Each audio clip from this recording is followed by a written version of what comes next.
আমজনতা দলের সদস্য সচিব তারেক রহমান আমাদের রাজপথের সহযোদ্ধা। 2018 সালের যে কোটা সংস্কার আন্দোলন, সেই কোটা সংস্কার আন্দোলনে সামনে থেকে আমরা নেতৃত্ব দিলেও এই আন্দোলনের অন্যতম সংগঠক ছিলেন তারেক রহমান। আমরা দীর্ঘ সময় একসাথে লড়াই করেছি, রাজনীতি করেছি। তিনি একটি দল গঠন করেছেন, দলের নাম আমজনতার দল। জনগণের অধিকার আদায়ে তারেক রহমান কিভাবে রাজপথে ছিলেন সেটি আপনারা সাংবাদিক ভাইরা জানেন।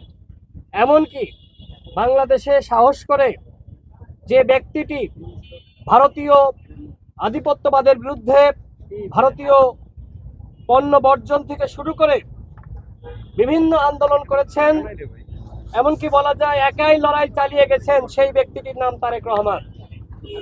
আমরা দেখেছি অতীতে বিভিন্ন দল নিবন্ধন পেয়েছে, বিশেষ করে আওয়ামী লীগের আমলে বিভিন্ন ভুইফোর দলকে নিবন্ধন দেওয়া হয়েছে।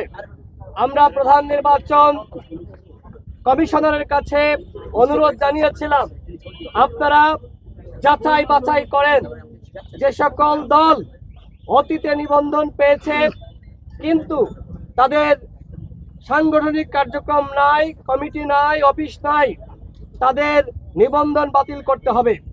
বিশেষ করে 24-এর ডামি নির্বাচনের আগে যে সকল দলকে বিএনএম, সুপ্রিম পার্টি সহ যে সকল ভুইফোর পার্টিকে ডিজিএফ এর মাধ্যমে নিবন্ধন দেওয়া হয়েছিল, আমরা প্রধান নির্বাচন কমিশনারকে এর আগে স্মারকলিপি দিয়ে অনুরোধ জানিয়েছিলাম এই দলগুলোর নিবন্ধন বাতিল করতে হবে।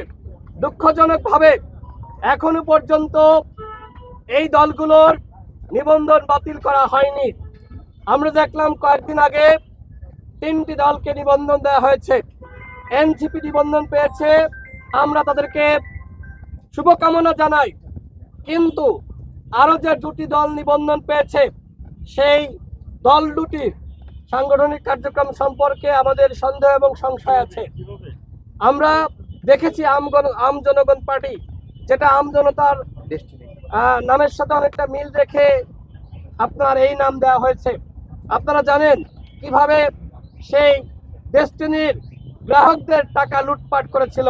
সেই ব্যক্তিরা এখন দল গঠন করেছে, যাদের আমরা কখনোই 24-এর গণঅভ্যুত্থানের আগে বাংলাদেশে সাংগঠনিক কার্যক্রম পরিচালনা করতে দেখি নাই। যখন ইসির পক্ষ থেকে নিবন্ধন দেওয়া হবে এই মর্মে গেজেট প্রকাশ করা হলো, তারপরে আমরা দেখলাম তারা বিভিন্ন জায়গায় কমিটি দিচ্ছে এবং তারা নিবন্ধন পেয়েও গেল। কিভাবে, কোন ক্রাইটেরিয়ায় এইভাবে এই দলগুলোকে নিবন্ধন দেওয়া হয়েছে, আমরা প্রধান নির্বাচন কমিশনারের কাছে তার জবাবদিহিতা চাই। তারেক ভাই এখানে প্রায় 20 ঘন্টা ধরে অনশন করছে, সারা রাত এখানে তিনি মশার কামড় খেয়েছেন। শুধুমাত্র তারেক ভাই না, এরকম আরো অনেক দল আছে যারা রাজপথে সবসময় সক্রিয় ছিল, আমাদের সাথে লড়াই সংগ্রাম করেছে।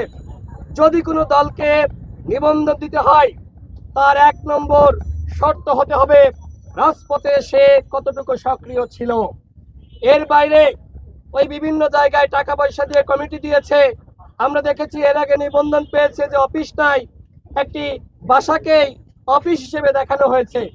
এই সকল দল নিবন্ধন পাবে, আর তারেক রহমান নিবন্ধন পাবে না, আম জনতার দল নিবন্ধন পাবে না, সেটি আমরা মানব না। আজকে আমি আমার ব্যক্তিগত আবেগের জায়গা থেকে তারেক রহমানের সংগ্রামের প্রতি শ্রদ্ধা দেখানোর জন্য এখানে সংহতি জানাতে এসেছি।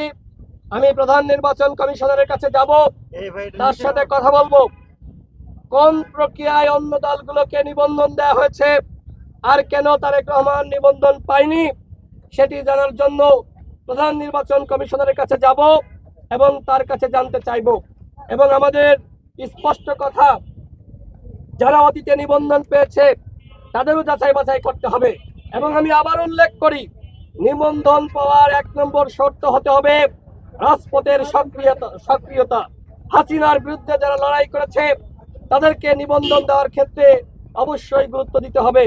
আমি আজকে ব্যক্তিগত পর্যায় থেকে আমাদের রাজপথের সংগ্রামী সহযোদ্ধা, ভারতীয় আধিপত্যবাদী শক্তির বিরুদ্ধে লড়াকি সৈনিক, রাজপথের সংগ্রামী নেতা, 2018 সালের কোটা সংস্কার আন্দোলনে যিনি গুরুত্বপূর্ণ ভূমিকা রেখেছেন, বলা যায় যে কোটা সংস্কার আন্দোলন সৃষ্টি করেছেন। আমাদেরকে আপনারা দেখেছেন সামনে থেকে নেতৃত্ব দিয়েছি, কিন্তু এই আন্দোলনের উদ্যোক্তা ছিলেন তারেক রহমান। এমনকি আমরা দেখেছি এই 24-এর গণঅভ্যুত্থানে তিনি আটক হয়েছিলেন। আমরা দেখেছি বিজিবির গাড়ি তিনি কিভাবে আটকে দিয়েছিলেন, গাড়ির সামনে এইভাবে দাঁড়িয়েছিলেন, এবং সেই ছবি ভিডিও সারা দেশের মানুষকে জাগ্রত করেছিল।